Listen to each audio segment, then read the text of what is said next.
All right, welcome to the Sitting in a Voice Call podcast. I'm Dr. Detroit, one of your hosts. Here's your other host, Anna Mack. I'm here as well. Yes, that's right. And here's your other host, Vaughn. He doesn't say anything. No, So that's his catchphrase. Just that's a dead joke. air silence. I still say he's a podcast producer, even though he doesn't fucking chop up the episode. He does keep us in line and tell us, hey, you guys are kind of getting off. Yeah, So that's important. He's the podcast school marm. I think we explain what his role is every single podcast intro. And then also, I think we explain it differently every single time. Eventually, we will be correct and right. But for right now, no.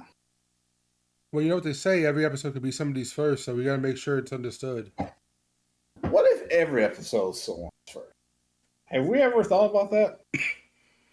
I mean, one of the things that you have to think about when booking wrestling is that kind of thing, especially because as it goes up and down in popularity or after big events, you do kind of have to imagine that. There are new people, but I'm saying, what if every episode someone? You're catching my drift? What if what if we had 200 active loyal listeners, but every time they listen to a podcast episode, within a week they forget everything about it. They just know, oh, when this shows up in the sub box, I gotta watch it, listen to it, whatever. So I think.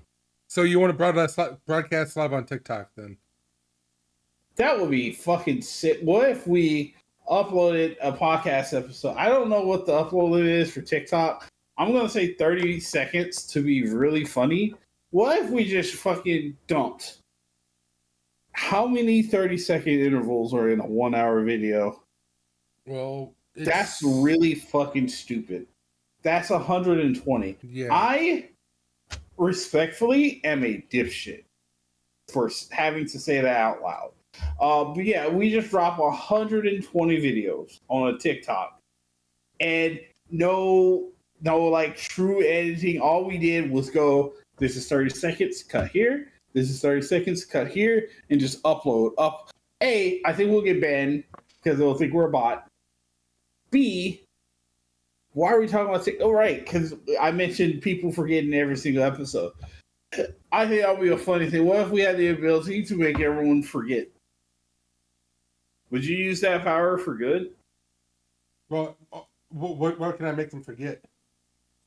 Yeah. Like, is there any limits, or am I? Well, if you speak about something for more than 7 minutes at a time, like in a back and forth conversation with anyone who listens to your voice forgets everything, not just what you said, but everything about the topic you were talking.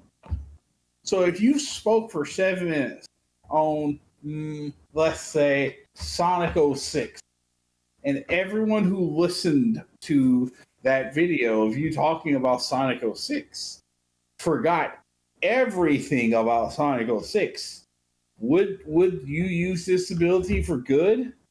Would you make people forget things, gruesome things that just happen? Or would you just make sure, oh, hey, I'm hitting 6 minutes, I better shut the fuck up? What if I just go to a billionaire and talk to them about, like, how important it is to remember your password for 7 minutes? Or not your password, but like your banking information for 7 minutes, and then they forget all their banking information, then they can't access their money. Forget all their banking information. See, that's the kind of shit you talk to a billionaire about the concept of money, and they walk away like, what is all this shit I got around me? What the fuck? Hey, can you listen to my 7 minute describe about greed, sir? I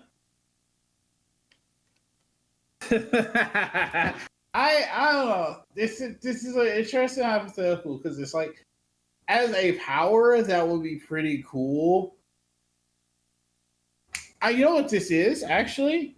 It's the fucking one of the chicks from the Umbrella Academy. I don't know the actual name of the comic. I know that's the name of the series. She has the ability to where if she whispers to you in a certain way, you will. It's like a suggestion, and you will always do what she tells you to do. So if she whispers to you to go to sleep, you will just sleep.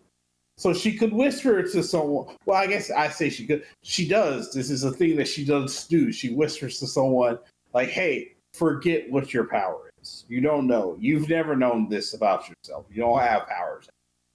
So, like, I guess it is that, except in just one case where if you talk about something, people who hear you talk about it would forget about it.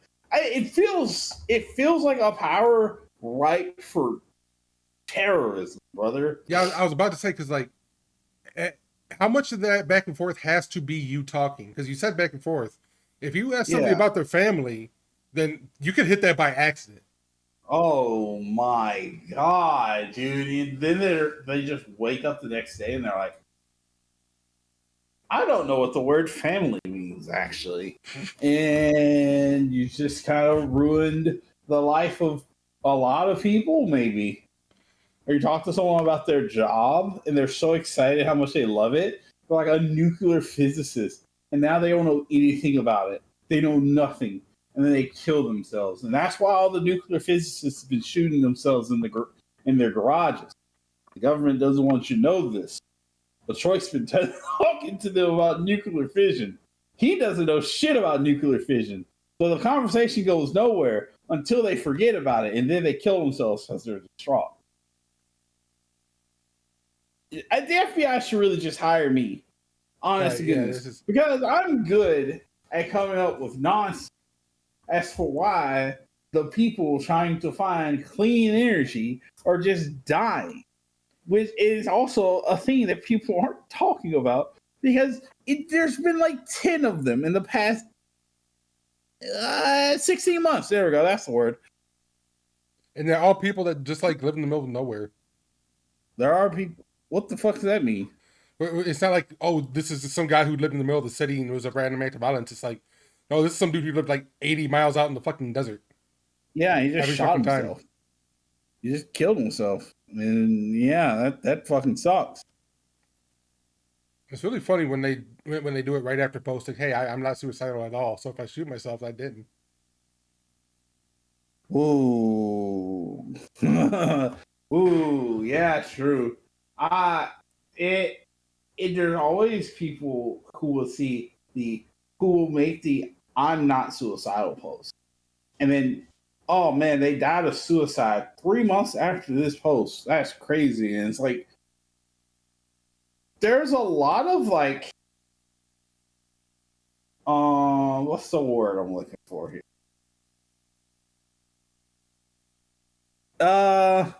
But what is it you're looking like? Are you talking about like ironic? Yeah, I know it's not ironic. It's definitely not ironic because people are forcing them to do it. They are being forced to kill themselves, Right. most likely than not, or they're being ushered into the whole killing yourself thing. Right, right. Is that kind of what you were trying to get at in general, or was there another word you were looking for? Or... I actually have no idea. I've been talking this whole time with no plan on what I was going to say after that. And I think this small diversion should probably lead us into the topic of today's episode. Yes, that There right was there a is what the shooter at the White House Correspondents. I thought We are not involved in that. I know what we've said in previous episodes. We are clear. This is me making both of us, all three of us. I'm roping you guys in this with me because I've started down this path. This is me making our statement in that we are not involved in this. Do not investigate me. I will cry. You don't want to see that. Yeah, the next episode is sitting in a voice call, How We Got Swatted. sitting in the jail cell, baby. Let's fucking go. They're interrogating me because I said maybe someone's gonna do it when gas hits crazy prices. This is Anna Mac. I'm out on bail. My co-host can't afford it. Yeah, this is me. I'm out on bail. We're working on getting the other one out. Vaughn, hey man, shit happens sometimes, brother. There's nothing we can do. He's not American. Yeah, so he's outside the jurisdiction, so he's just got to worry about Interpol. I don't think he has to worry about it. As long as he pays his staying out of jail license. I don't think there's a staying out of jail license. Actually, I'm lying. There very much obviously is a staying out of jail license, you know? It's just the staying out of jail license is having enough money to bribe people. Yeah. I thought you were going to say pay your bills. That's right. Huh? I thought you were going to say you have enough money to pay your bills. No. I mean, you can have enough money to pay your bills and also still go to jail. But, I mean, you can have bribery money and still go to jail too. It happens sometimes. Yeah, it just happened a lot. Also, if you're getting caught bribing people, you're stupid. Let's fucking just say it off top. If you ever get caught bribing someone, you're fucking dumb. People get away with obvious bribes all the fucking time. The American government is built on obvious bribes. If you try to bribe someone and you get caught, you're a fucking dipshit. Or you tried to bribe the wrong person, which is also like you kind of need to fucking be able to have a little bit of discernment in like seeing, is this a bribable individual? Because some people aren't. Some people have a lot of integrity. Yeah. Some people, like me, brother, if I was ever, oh my God, I'm the worst person to ever have in charge of anything ever. I keep talking about like revolution and like helping people and stuff, but it's like, man, if I ever get famous or well known, I'm selling out. Second, I'm selling out. It's like I'm still trustworthy because if you involve me in a criminal plot, I'm not selling people up the river. That helps nobody. I know that. Money helps me though. if I make something and people start coming and they're like, hey, we will like, hey, not in that way, chill. And they start showing up and they're like, hey, we would like to buy you out. I don't care who else's name is on it. If the money's big enough, you can have it. Give me the money. I'll make another one. I don't give a shit. It happens all the fucking time. I was about to say, yeah, like you see all the time. Oh well, you know, Himbo Jimbo got bought out by Yahoo and they make whoop-de doodles, and now this guy who started it makes whoop-de diddles at his new startup. He changed 3 letters and is just doing it again. And everyone has followed him to the new one and no one uses the old one. And it's like, hell yeah. I just sold these motherfuckers a lemon, baby. But, yeah, I mean, everybody's got a price. But there are certain things that you don't sell out for, you know. There are hardcore things. That's right. I was genuinely waiting to see what you would say after that, if you would actually agree. I agree, baby. Look, dude, okay, hold on. Let me walk some things back. Because, okay, I don't really actually believe in the whole selling out thing. That's a lie, you guys. I'm trustworthy. You can trust me with the IP. I won't sell it to the highest bidder. I'm trustworthy. I promise you I am.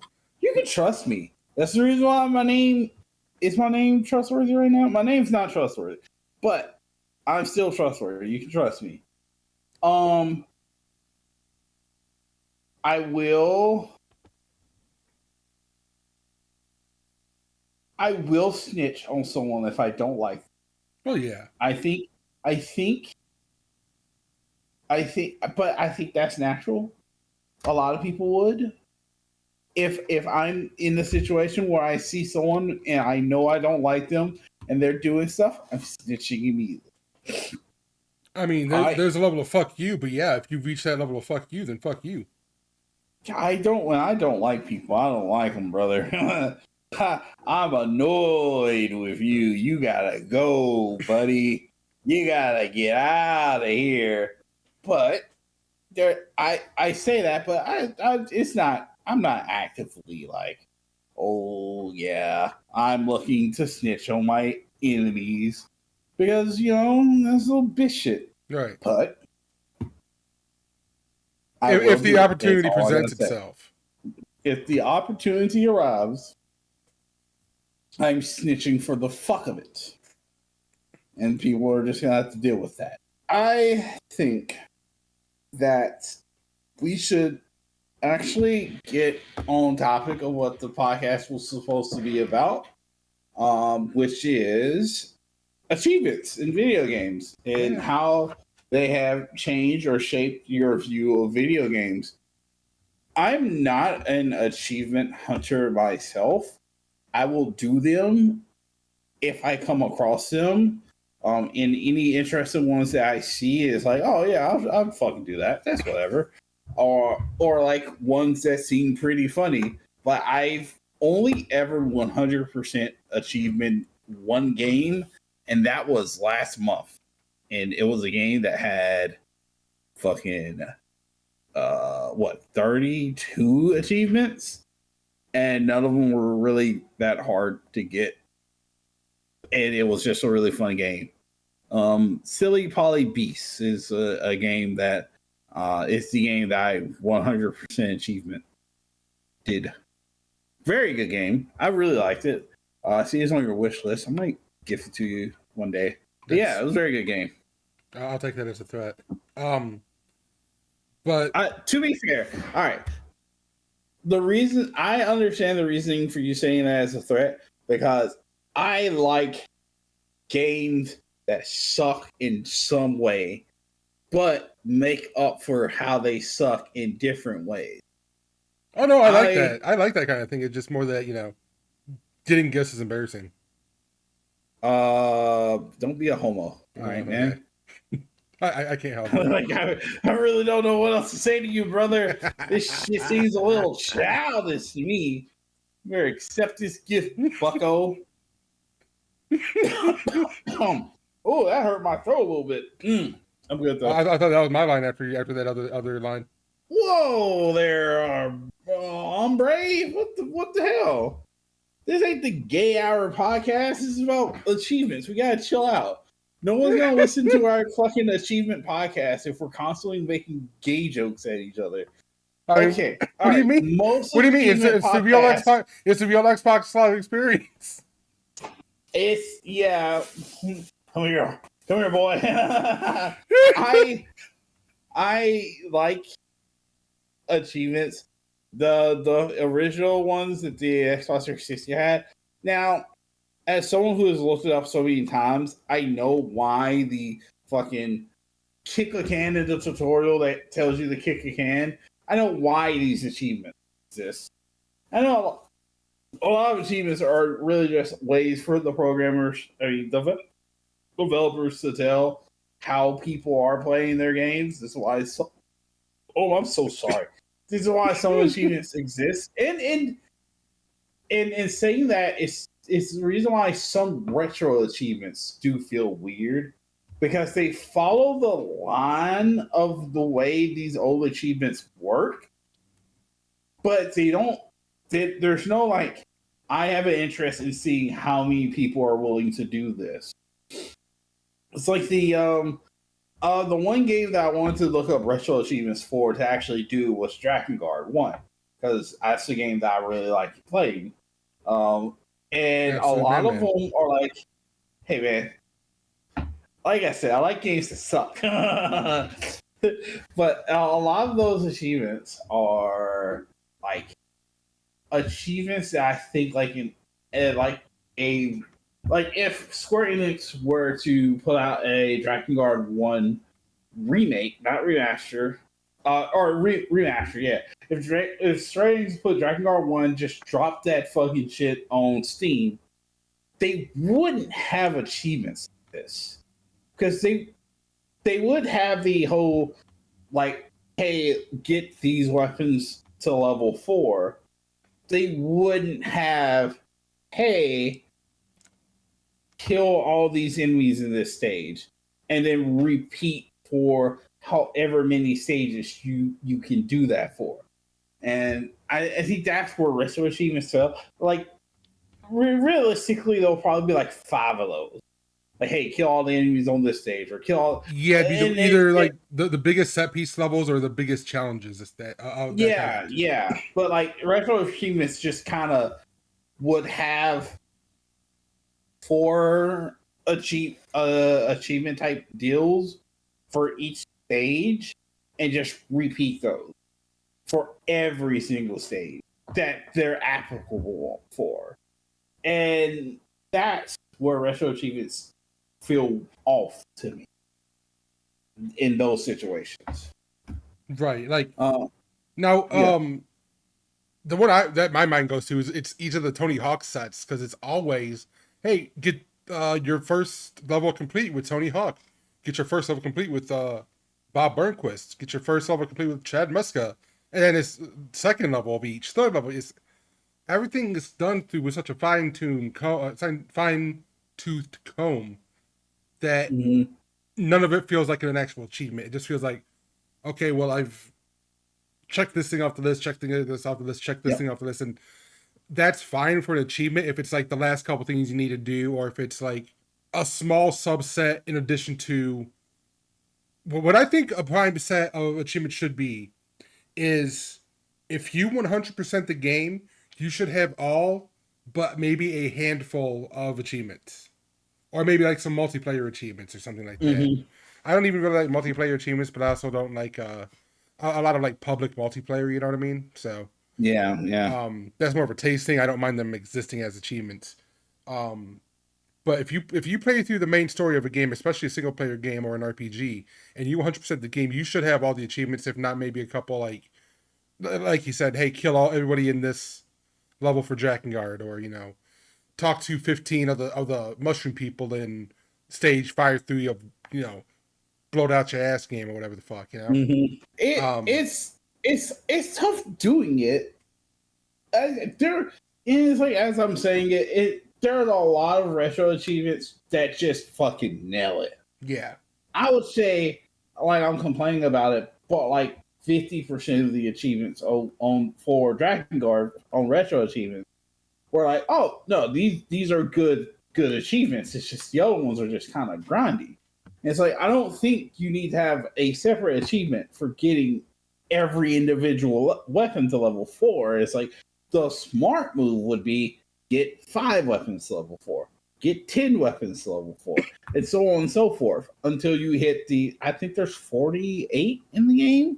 And so it's like you probably would be smart to do intervals of 6 in that situation. But yeah, um, I I like retro achievement. I think they're cool. It's just I don't I don't really have an interest to get 100% of them in like the games I play because I don't do that with actual achievements. The problem with a lot of actual achievements is a lot of them for current day games are like I hate hidden achievements because it's always something that you never would do. You right. never would do this, Now but we hmm, since we live in the modern day, that's kind of mitigated a little bit because you can just go up and look that shit up you can't nowadays. just But look it like, up. Yeah, it does feel a little weak sauce to have to do it in the first place. yeah. But okay, I want to use these two as kind of an example of what I'm talking about, or Hmm. what we're talking about, I should say. I don't know why I just immediately went personal. Um, but I've been kind of going through and playing a lot of the way I like to do the achievements in general. If I play through a game and I enjoy it, I'll get whatever achievements I get in my playthrough. Maybe I'll do some of the bonus stuff if it seems fun. But I'm going for completing the game. Mm-hmm. And that's one way that virtual achievements just kind of mitigate things is that there's 3 different tiers: playing, beaten, and completed or mastered. So you don't necessarily have to play for 100% achievements with to get something out of it. You know, you can still get the beaten out of it as well. Mm-hmm. Um, but I'm gonna post a post. I'm gonna send you 2 different ones. One I got 100%. I got 100% in both games. But in one I have 100% of the achievements. I mastered it, and in the other I have. Let me check the actual number as I copy the link. Tomba. Yes. Okay. Okay. So yeah, I have exactly half of the achievements in the second one, but I have all the achievements in the first one. But I 100% in Uh-huh. both games. The reason is, if I don't know if you're looking at them or not, but the reason is the Toomba list. Basically, all the extra stuff is just, hey, play the game in this certain way for a minute, or beat the bosses without getting hit, which all the bosses are one hit kills. So all that Mm-hmm. is just, hey, I have to reload a save a couple times. You know, it's nothing that's too big Right. of a deal. And it was honestly kind of fun to try and, Do it differently. yeah. Or everything felt close enough to doable that I was able to, not not get my own way to go and do it, and B feel motivated enough to go do it. But go look Mm-hmm. at the Gex list. There's multiple with less than 3% unlocker. Yeah, it's all. Most of these are like, hey, perform this glitch, or hey, perform this skip, or hey, perform this speedrun trick, or Mm. it's collect. Some of the other ones are like, beat the bonus stage in this amount of time, and so many of those bonus stages are just, especially with the clunkiness of the controls, it's like, yeah, those are achievements I don't necessarily mind, but those are ones that I look at and say, you know what, I'm not going to 100% master this game. I don't mind 100% in the game and in the way that the game defines it, but I'm not going to go for these achievements just because I know I don't want to get. I'm not going to get anything out of putting the time in to get them. Yes, yes, yes. I think that's my problem with a lot of achievements and why I don't do 100% achievements in some games. It's like, even games I fucking love, I've put, where is it? Toho Mystia's Isekaya. I have put 60 hours into that game. I have way more achievements unlocked than I thought. I have 121 achievements. I just realized I had way more. I was closer to being 100%, but they added 2 more DLC, so I'm now behind again. So yeah, uh, good game, good game, good game. Let me find a game that I've played a lot that I've not 85%. XCOM 2. I have 250 hours in XCOM 2. I have 56 out of 88 achievements unlocked. And all the achievements I don't have are like hidden achievements. It's like there's stuff where it's like, I've done this. I don't know why that. A lot of them are like just things that are like, oh yeah, I don't use this mechanic, so I've never actually had the promote a spark unit to champion rank.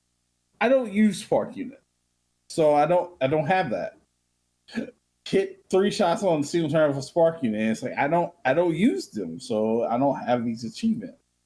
Or Skulljack, each type of advent soldier. It's like I just don't use the Skulljack.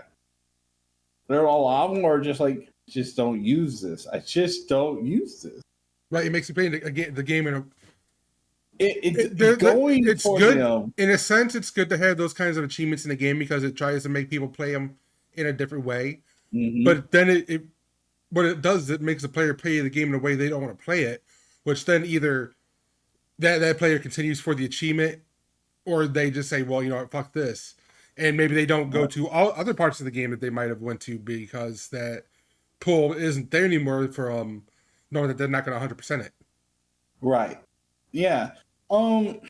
In since I brought up Toho games earlier, and Toho 14 point I want to say it's 14.3 Impossible Spell Card. That game had achievements. They were very silly stuff.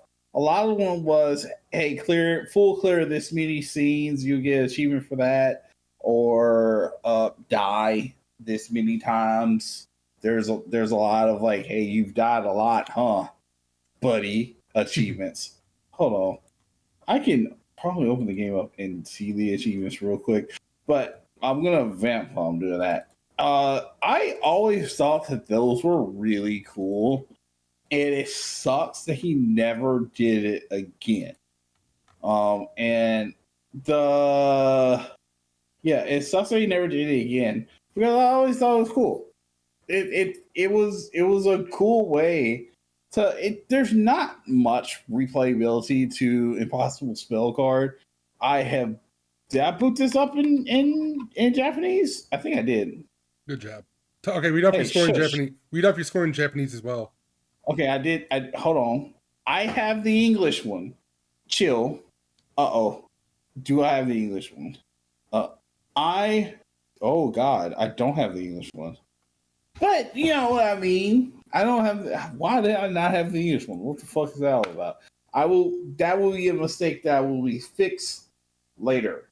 I will never bring up Toho and boot up Toho and be like, shit, I don't have the English. I know where my English version of Toho is. Hold on. It would be in my TH crap folder. Where is my TH crap? Do I have a shortcut for TH crap? Yo, Detroit, Yes. it's cut 15. Hey man, chill.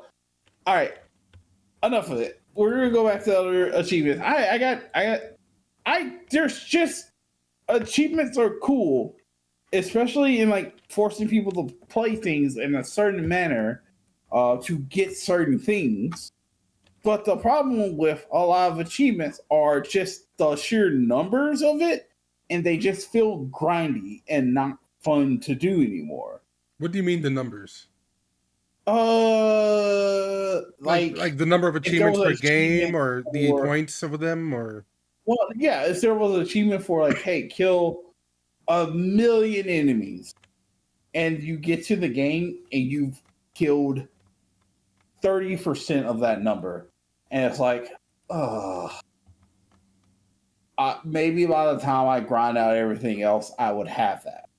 But that's not always true. That's not always true. Sometimes it's just, yeah, play it again over and over again until you get the numbers that we're asking you for, and then you can call yourself done with right? Yeah, I know that makes a bit of sense. Yeah.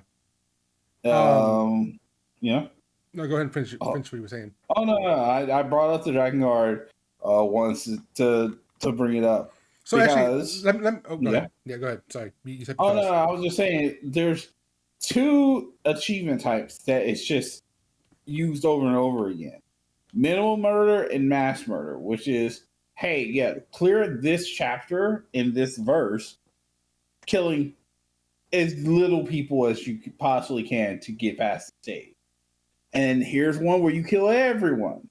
And they just kind of use that over and over again until you get to the end of the game. And it's like, yeah, here's fucking mass murderer 23 you've gotten.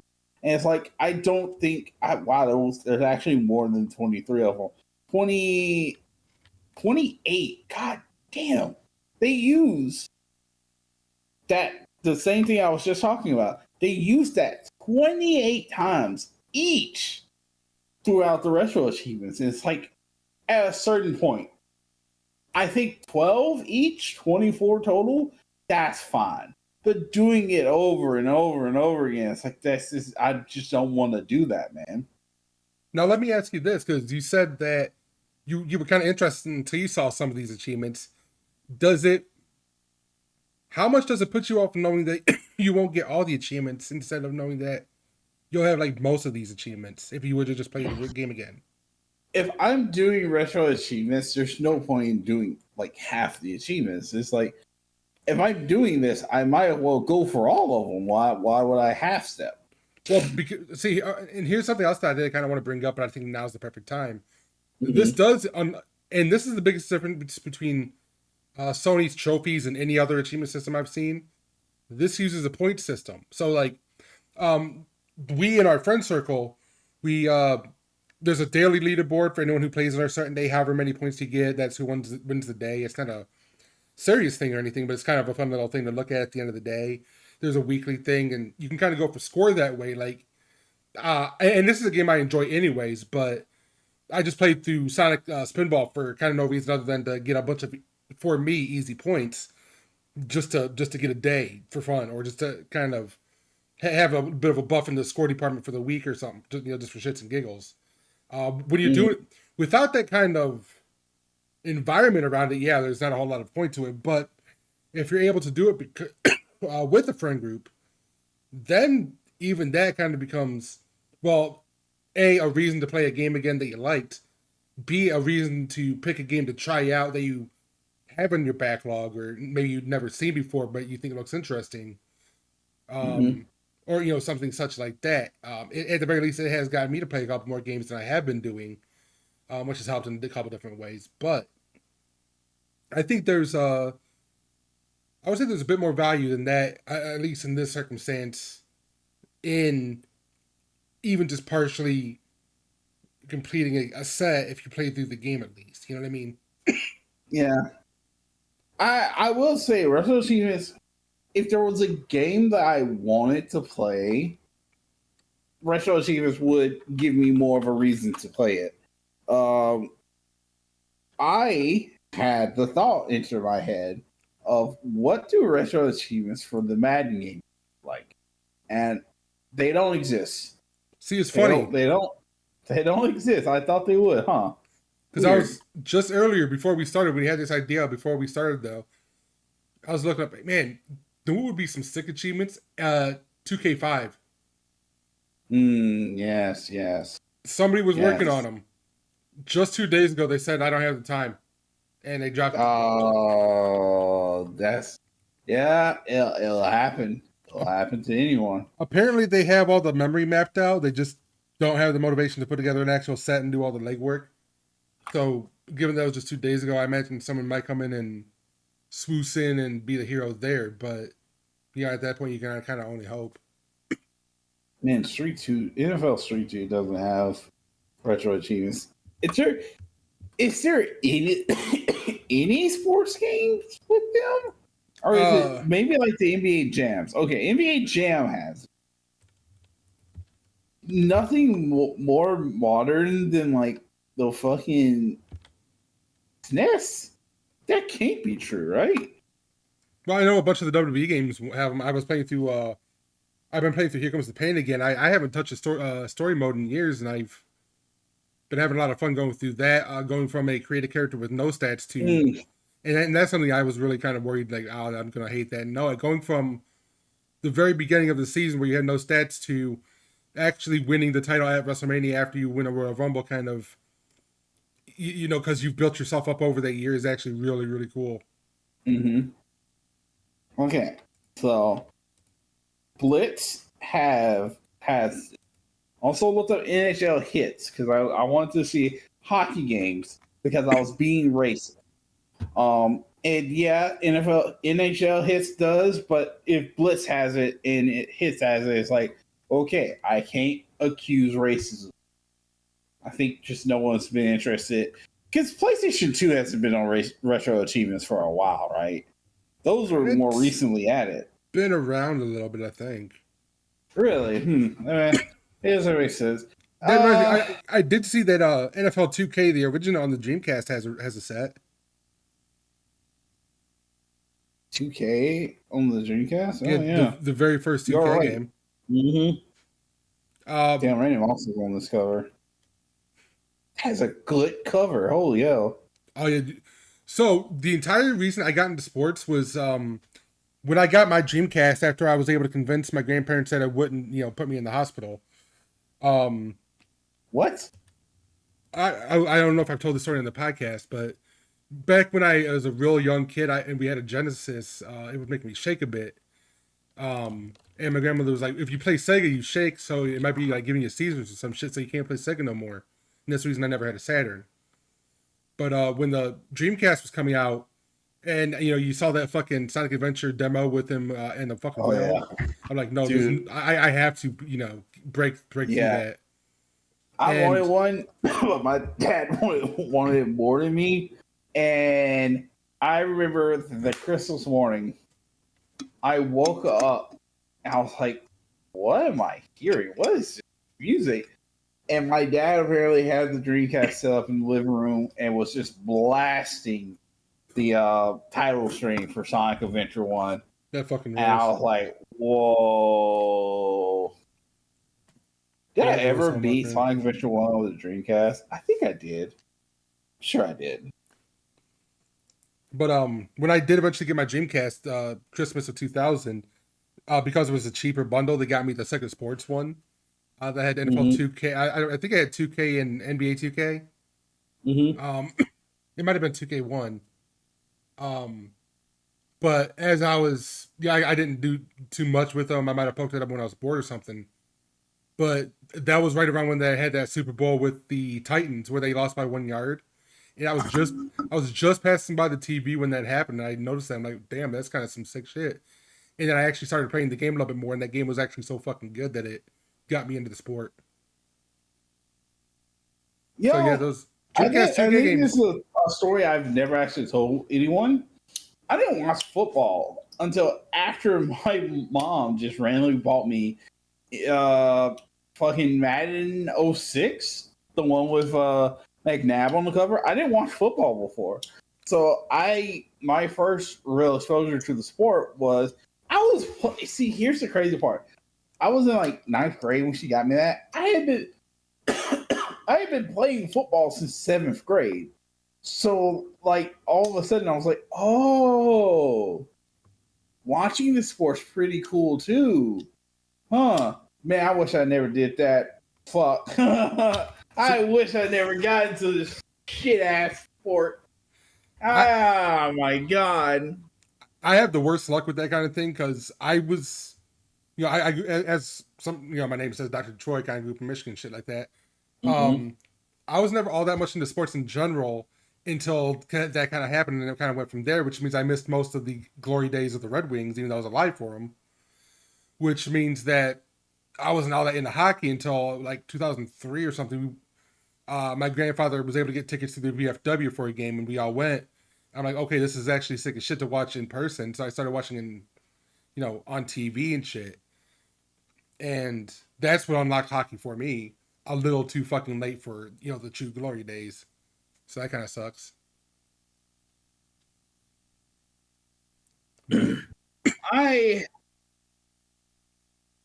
I never got into hockey because there was never a hockey team anywhere close to me. And oh, you, you never okay, there never got to was, see the there Atlanta was, Thrashers. but we're not going to talk about that. I keep seeing motherfuckers go, yeah, this should probably bring back the Thrashers. No, they fucking No, should. they can't even. They couldn't No, even they handle fucking Arizona. dude. The Thrashers. It's like everyone looks at Nashville and it's like, well, if we could get Nashville in Atlanta, it's like you're not going to get Nashville. No, It. I don't buy into the whole thing of black people will never get into hockey. I don't think that's 100% true. But I do 100% believe that it's that there's two entirely different group of people, and being in Atlanta it means you also are competing with the Atlanta Hawks, which a lot of times people don't care about the Atlanta Hawks, but when they care about the Atlanta Hawks, they really give a shit about the Atlanta Hawks. So what what what what about the Braves? oh yeah, there's also the Braves you're gonna have to compete with for a good chunk of the fucking season too. And it's like you're not beating the Braves. The Braves won the division 19 years in a row. Do you know what being? Hey, we're at least good enough to win 100. It's not. I don't think they won 100 games every single year, but you know, if you're good enough to win your division for 19 years straight, you're just gonna have a lot of fans. Right. Yeah, I could bring up that they won a singular title in that stretch of time. Shut the fuck up. But you know, if you win a lot, people are gonna be more willing to be a fan of you. And until teams consistently, and I guess nowadays, MLB teams don't consistently win very often. That it really feels like MLB is like that's a crapshoot, brother. It really feels like. Uh, I guess the Yankees and the Dodgers are just the best teams because they have better players. But now the Braves have the best record in the baseball. There we go. That's the word. They have the best record in baseball right now. It's like, well, they're good now, I guess. It's like it doesn't really seem they didn't pay. There was no big signing. They just let some guys go and are playing other players, and it's like suddenly, oh, they're just good again. It's like I fucking guess, man. I don't know. None of it makes sense. I don't get baseball. The team building aspects of it and all that. It's like it. At least in football, that makes a little more sense to me. But in baseball, it doesn't. I just don't get it. I just don't get it.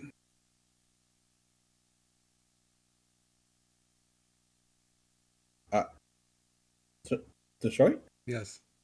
Okay. You don't have anything to I was follow that?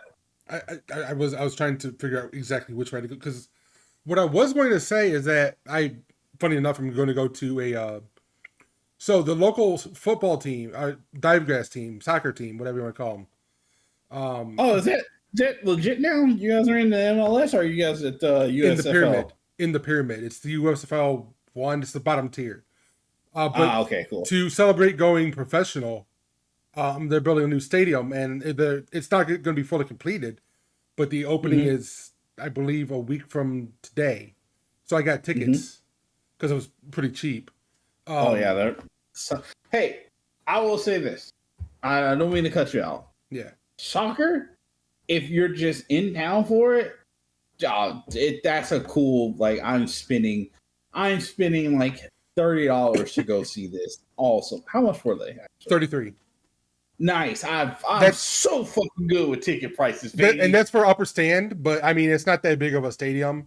Yeah, I was saying the lower stadium ones were only double that. You know, so it's not like I could have spent more if I wanted to and not felt bad about it. But I'm like, I want to see more of the field. Right. Yeah. That's I think the coolest thing about soccer stadiums is that they're smaller. They're smaller, at least in America. They're smaller. So it's like, hey, a 20K seater. If you're paying for like the high seats, it's like, yeah, you're a little far back, but not like, oh my god, college football stadiums, they fit 100K people, and it's like I think 80K of these people should die. Oh my lord. You're sitting at the very fucking top and you're looking down and it's like, I don't see anything, man. This sucks. I've been to certain big stadiums and it's terrible every single time. I think the maximum size of a stadium should fit 60K. That's what the NFL does. I have stepped completely over you in your story. Continue. I don't remember where I was in the story. You were talking about getting tickets to the soccer game for the soccer. Okay. But that's another one where, funny enough, I think it's underrated just how much video games can play in bringing people to things like sports and stuff like that. Just because it's really easy to take a video game for a sport you've never played before, don't know the rules about, and just fuck around with it. And depending on how well it's made, you can have a good time. Because I was never into soccer until, well, I mean, I played it as a kid, but you know, like that's its own thing. You're doing that because your parents want you to be social or have an activity to do on the weekends or some shit. But actually getting into it as a sport, I never did until I was getting some games on Black Friday one year. It would have been 2010 because it was FIFA 10, and I saw that in a bargain bin for $10. I'm like, well, might as well. Um, and so I was playing that, and actually kind of started to get the rules a little bit and started to figure out a little bit of the sport. And then there was a World Cup going on right after that, I think. And those two things combined with having a Argentinian friend who was like really excited about the World Cup that year to watch with, and online people to watch with and stuff like that. That's how you really get people into sports, because then well, you get to the real big issue of like nobody knows how to describe how the offside rule works. Well, if you go into the video game, they'll have a description and you can kind of fuck around with it in game to kind of see, oh well, this it doesn't count, this does count, or oh okay, now I understand the rules because I see it happening in real time and I see why it's happening in this simulated environment where I'm trying to make it happen. You know what I mean? And it's how you turn someone from someone who doesn't know anything about the sport into somebody who knows, or into somebody who's willing to go and pay to watch in person. Yes. Oh, dude. I think eventually every major sports organization is going to have to come up with ways to get people to leave their fucking houses.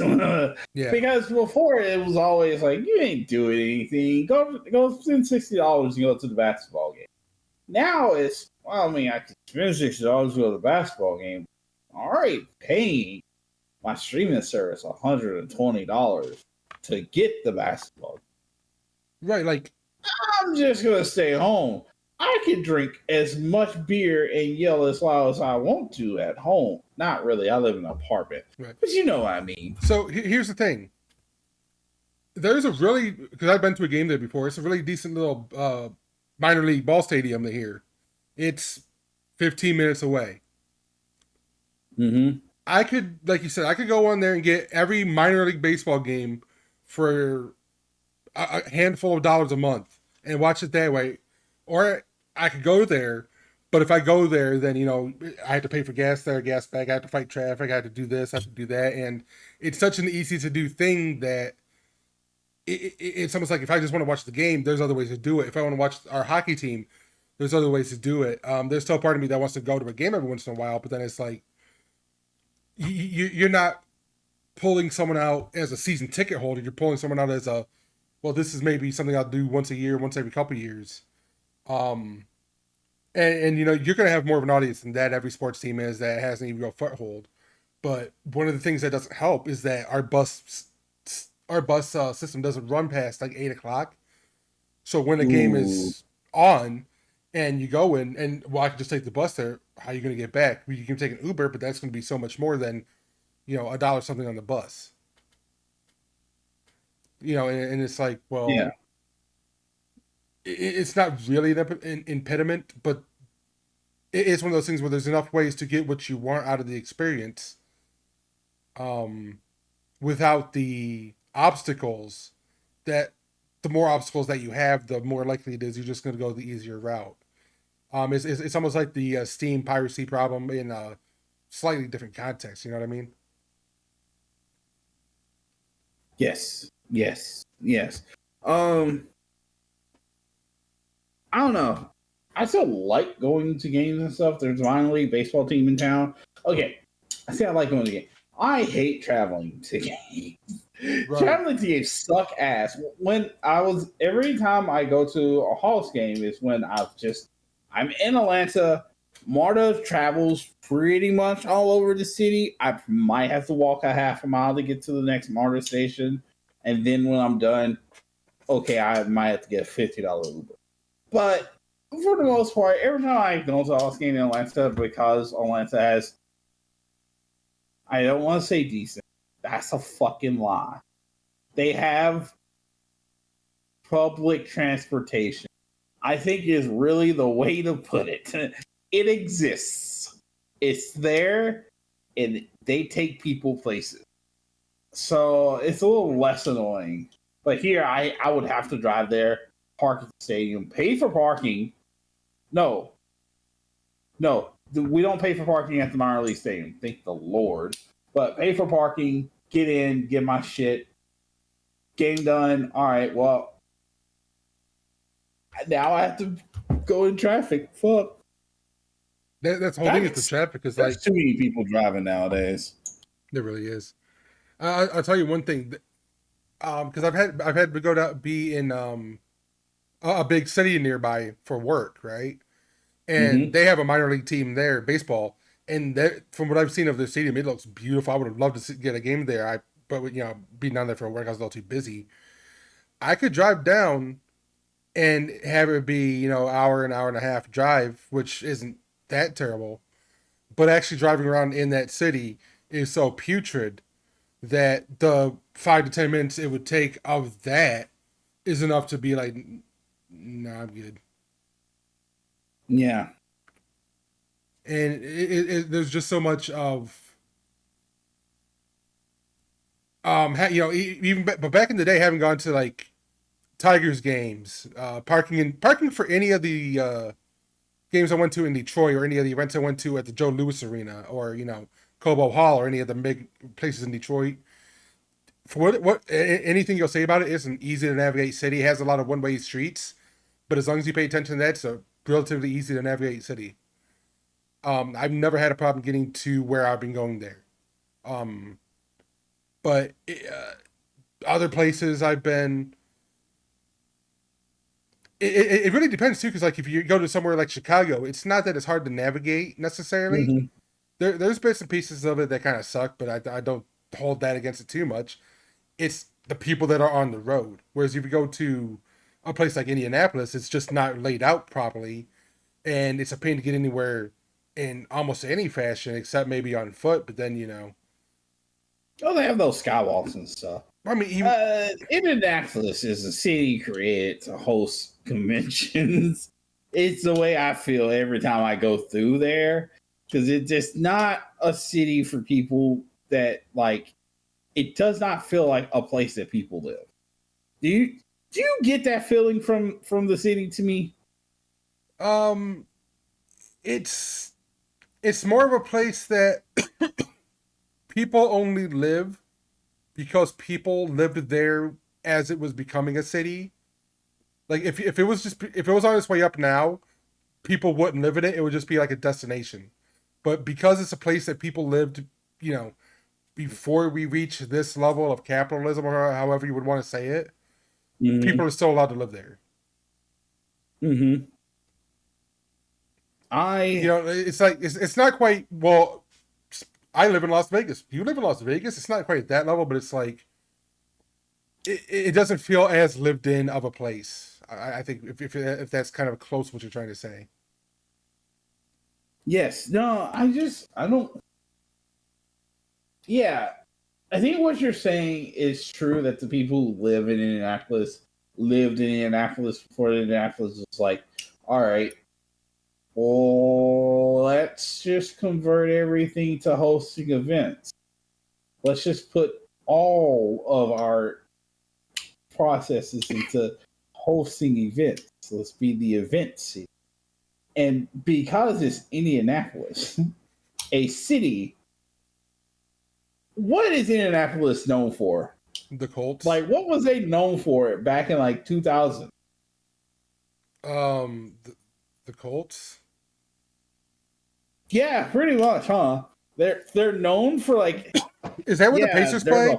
football team here, Do huh? do the Pacers play in Indianapolis? Oh yeah, they're the Indiana Pacers in Well, yeah, but there's Indianapolis. a lot of Yes, sir. Indiana, so they might play somewhere else. I mean, they're not playing fucking Fort Wayne, True. but I think I wish I knew what Indianapolis was known for. It just feels like a city that's known for hosting events, but like has zero cultural relevance. Who's a person from Indianapolis? Oh well, let's go look this up on the Wikipedia. Let's look up who. People from Indianapolis. Not even famous. It's just give me a fucking name, man. Anybody, brother, please. Do I recognize any of these names? Steve McQueen. Who's Steve McQueen? He's an actor. Ah. Um, Um. Okay. These are actors. What about artists? Is athletes?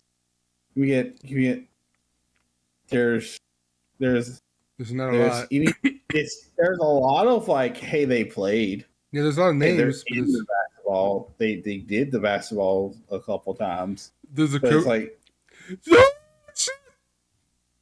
what the fuck? Are you okay? I got to the criminal section. Look at the next to last name. Okay, hold on. Let me get to the criminal section. Holy. Indianapolis as a city, their most famous person is Jared Fogle. Holy shit, bro. Oh, actually, no. There is someone who is more famous. One section down. David Letterman. Oh, yeah, true. You're right. You got David Letterman and the Sandwich Pedo. That's still kind of funny. It really speaks to volumes about. Mark Summers is also in Indianapolis.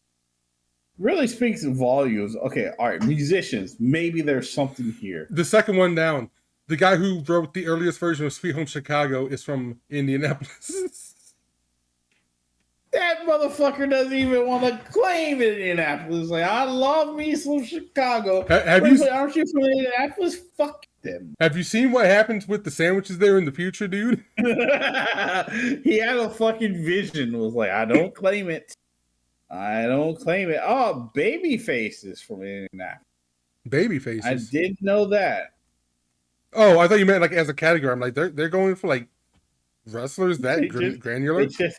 They're so fucking desperate. It's like, yeah, every one of who's a babyface from here. No. Man, when you're notable like musicians list, it's like Margot in the Nuclear So-Sos. It's like, dude, yeah. They're so desperate that in the other section there's do we want to read the dude's name? Is it problematic if we do? No. It's just say the dude's name. Justin Knapp, Wikipedia editor. That's how far they reach. some dude just put his name on the list and nobody took it off.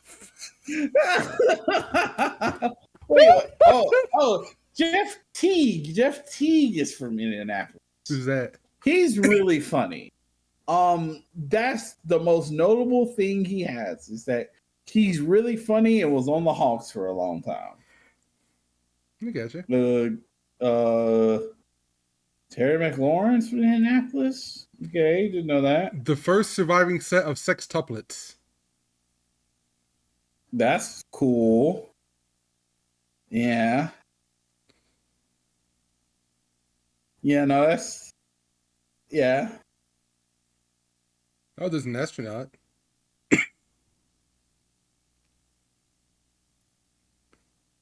Yeah, there's not a lot. They need that Wikipedia editor. Wikipedia editor. We had to put the Wikipedia editor up there, man. It's embarrassing out here, dog. Hold on. He was the first person to contribute more than 1 million edits. As of May 25, he has made over 2.1 million edits. He was ranked number 1 all time from April 18th, 2012 to November 1st, 2015. Hell yeah, man. Dude, the guy above him he's an aid worker who was beheaded by ISIS. Like, wait, what? Yeah, look at the name above him. Oh shit! What do you mean? Wait, what?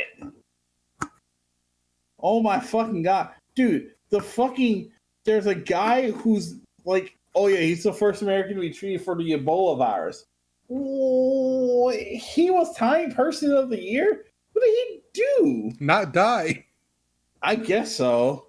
He kicked out. Remember the fucking Ebola virus? What a fucking... I don't want to say nothing. Oh, fucking Kurt Vonnegut is from Indianapolis? Wait, what? That makes so much sense, actually. Makes so much sense. I've always wanted to read his stuff, but then again, I've always wanted to read in general. You should. Here's the thing with reading. If you think about reading, you're never gonna read. You have to just get it and start reading. Every time you think about reading is another hour you're not gonna read. You have to just do it. I have a stack of books I look at I guess, every once in a while. I'm just like, I can pick any one of you up at any time, and it's never do. Mm-hmm.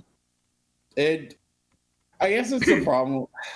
The problem with having a lot of books at once is like, I have so many books. Which one will I read? You just gotta fucking do it. You just gotta do it. You just gotta read. Okay, I found another link. Mm-hmm. This one's saying Brendan Fraser is also from Indianapolis, which is okay. Is actually kind of a good one. Where you find another link?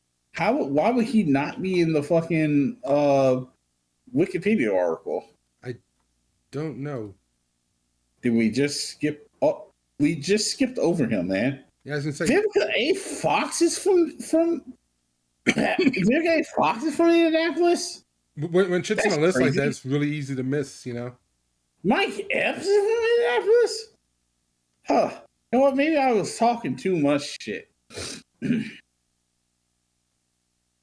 I will say a lot of these are fucking TikTok star, YouTube star, influencer. Chase Infinity. Oh, okay. She was named after the Batman Forever character, Chase Meridian, played by Nicole Kidman, and Buzz Lightyear face to Infinity and Beyond from Toy Story. She uses her middle name professionally. These are the people in Indianapolis. These are the people of Indiana. We named our daughter after a Batman movie character. Not a comic character, but the character from the fucking Batman movie and to Infinity and Beyond. Well, I mean, you talk about that, but there was some motherfuckers who renamed their kid like Turok or Shadow Man or some shit for Acclaim. Yeah, those people are stupid though. Like, those people were doing stuff for Acclaim. Fucking this was I just did this because I'm inspired by To Infinity and Beyond. What's fucking inspiring about this, brother? You named your child after that, man. Come on. And you can't even do it right and name your kid Buzz or something. Right? Chase Buzz Payne. I don't think a girl with the middle name Buzz is gonna go very far in life. Unfortunately. What do you mean? What do you mean? What do I mean? You can definitely call a girl Buzz. You cannot call a girl Buzz. Why can't you call a girl Buzz? Wait, imagine what does a girl named Buzz look like in your fucking brain right now? A generic tomboy. You can't name a girl Buzz. You can't name a guy Buzz. What do you mean you can't name a guy Buzz? Giving children. Buzz is totally a guy. Buzz is a nickname. It's not a name. It can be both. It could not be Buzz. What is Buzz short for? You just named your child after the noise a bee makes. That's well, I what mean, you did. Dude. Look at how many names are just names son. So it's like, oh yeah, that's Richard's son. Like yeah, but that's different. That's a last name. Yeah, but that's still fucking stupid. I'd rather have a kid named Buzz. It's not dumb. Okay, would you rather have a kid named Buzz, or would you rather have a kid named Detroitson? Detroitson? Yes, son of Detroit. Detroitson. You don't give children last names, man. What do you mean? You're not picking well, then who gives a kid the last name if not the parents? That's what fucking Detroitson is. It's like, shit, you don't actually have a last name. You know that, right?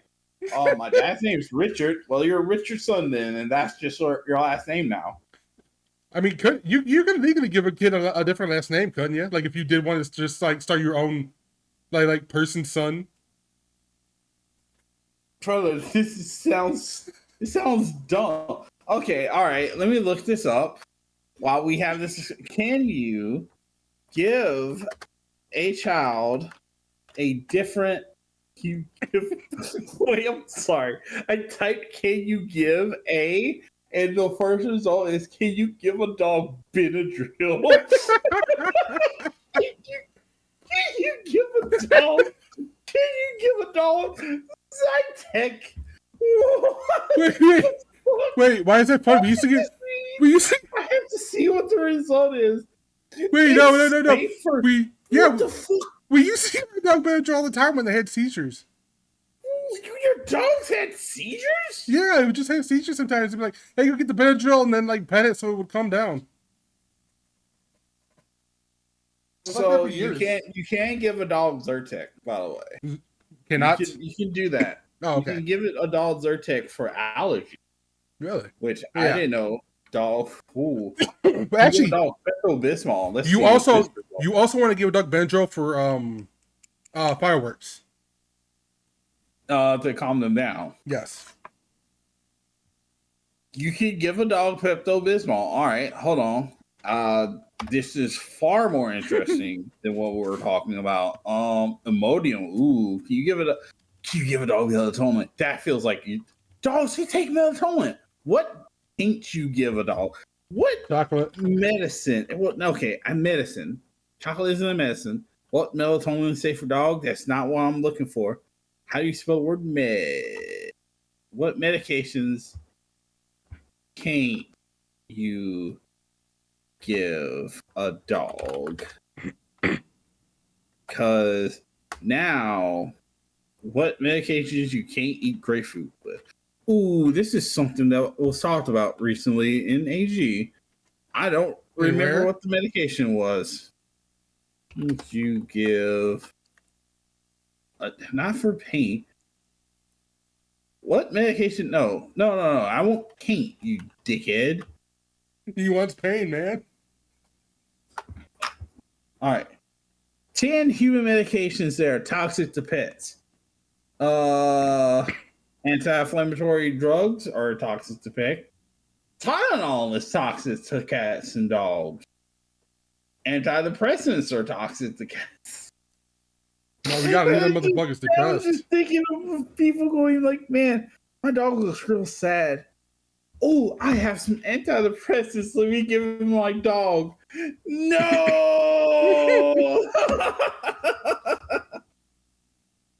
You can't give your dog Xanax and Valium. No Zoloft for you, doggy. No Zoloft for you, doggy. You have to sit with your thoughts. You can't give your dogs Ritalin or Adderall. No speed for the good boy. You can't give your dogs opioids like oxycodone, hydrocodone, morphine. Can you pass your dog the blunt? You can give them allergy medicines, but not cold and flu medicines. Really? You can give them melatonin, but you can't give a dog Ambien. You can't give a dog birth control pills.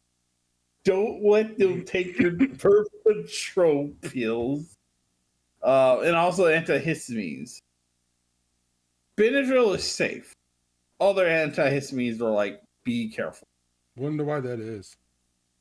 I don't know. Also, I looked up that was cool.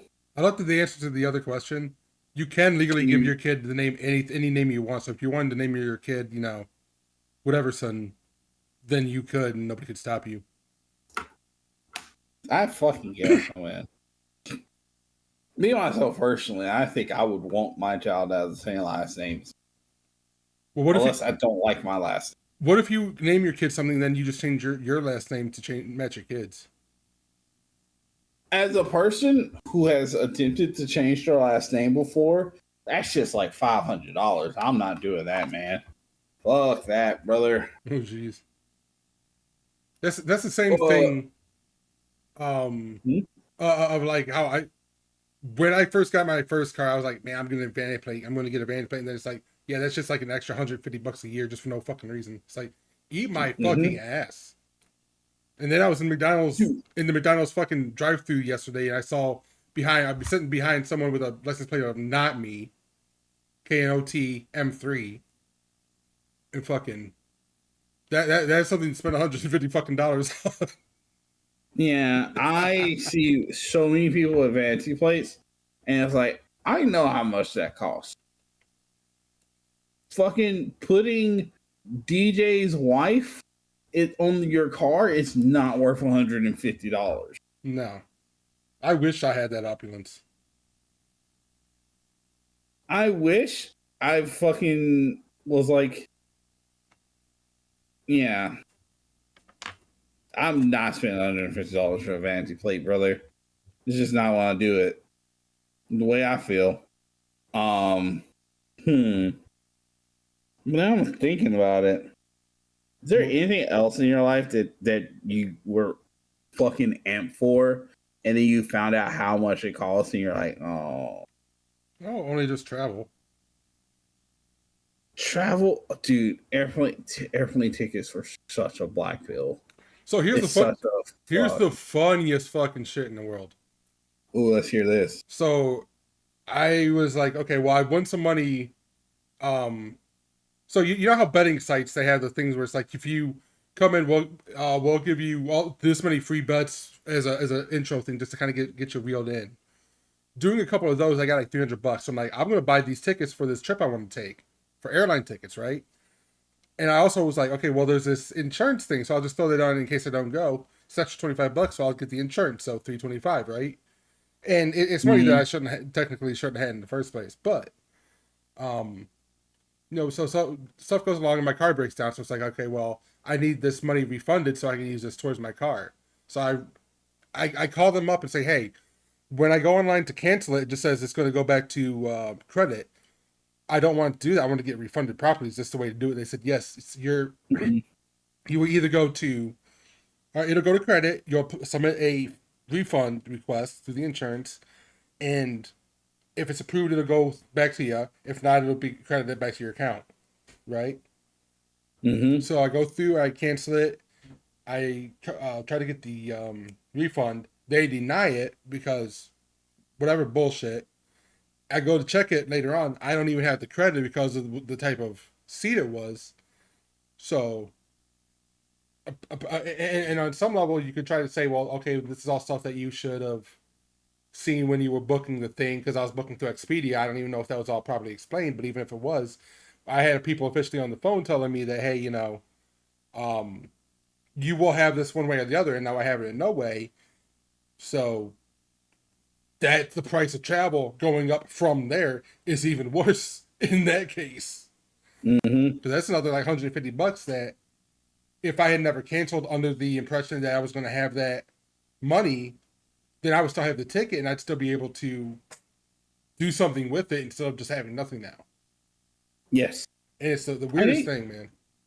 I think there's politicians who talk about it, but until someone actually does it, there should definitely be more violence for subscription companies that make it hard to cancel your subscription. Well, there was a law that was getting passed against it, and then people Yeah, voted in like someone that said, yeah, that should still happen. No, fuck you, eat shit. it should absolutely. If I, there is a gym that I used to go to in 2018. I stopped going to that gym because I moved to Texas. And every year, I attempt to cancel my gym membership. And it's such a runaround that I just say, fuck it. Whatever. They can't raise the price on me because I got in so early. So they can't raise the price. Because I'm not signing, because I signed a new thing. I'm not agreeing to doing anything. So they can't, in my current pricing, give me a new one. But also, I can't just cancel my gym membership. I haven't gone to this gym in 7 years. I moved. I don't live close to the gym. But I can't do it. I can't do it. And that sucks. I wish it was easier. And I would vote for people who will say, yes, I will make this easier. Yeah.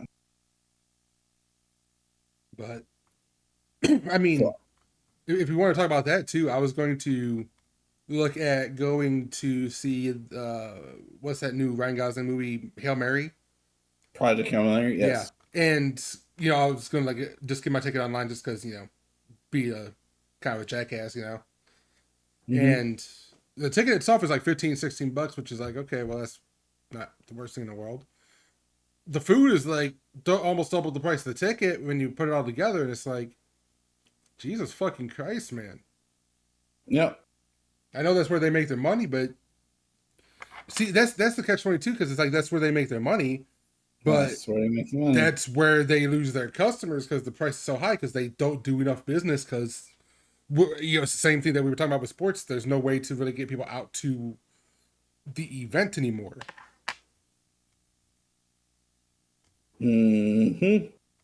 I every time I go to the theaters and I see popcorn prices, it's like I don't need it, so I don't order it.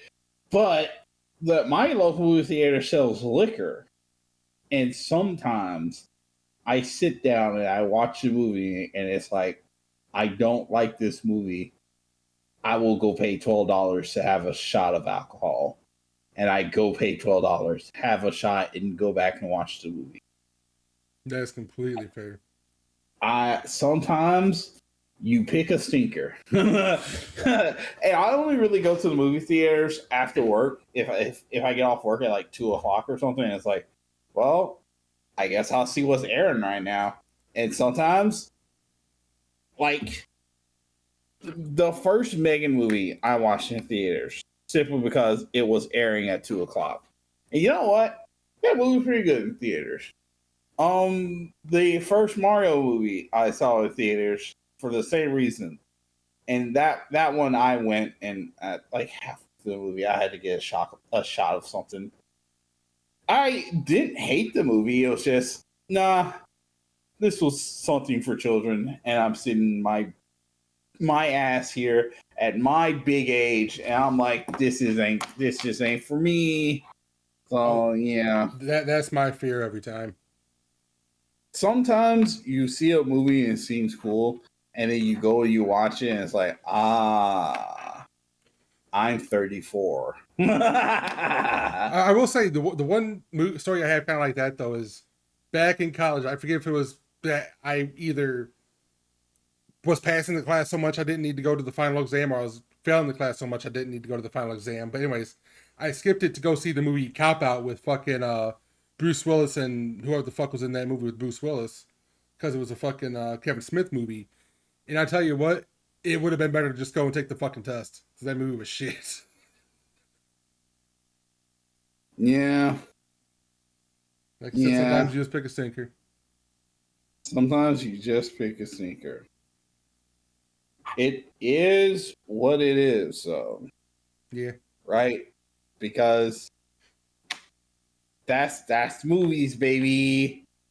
It's Sometimes I've seen movies that are really critically acclaimed, and I walk away from it like I didn't like that. It just is what it is because you never know. In our Discord server, we do movie marathons, and a lot. I'm starting to realize either my brain is broken in some way, or I'm just a fucking living contrarian. I don't like a lot of critically acclaimed stuff, but give me some schlock and it's like, hell yeah, man. But I will say, we watched Bring Her Back last year. That shit made me fucking bawl.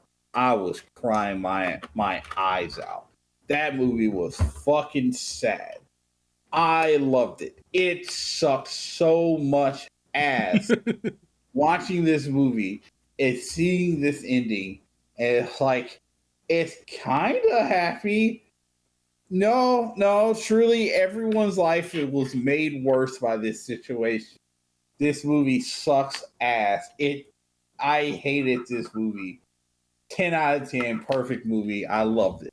It, I don't know, man. I'm a fucking. I don't want to say sick individual because It's not that. It's just I like things to suck a little. yeah. And Have a little personality. yeah, yeah, that's why Dragon Guard 1 is so fucking cool to me. Because it sucks. It sucks so much. but I love it.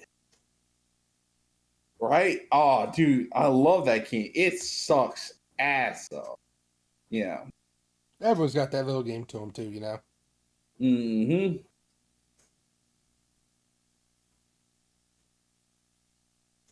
But yeah, You want that to be the end of that then? it sucks ass, and I love it. Yeah.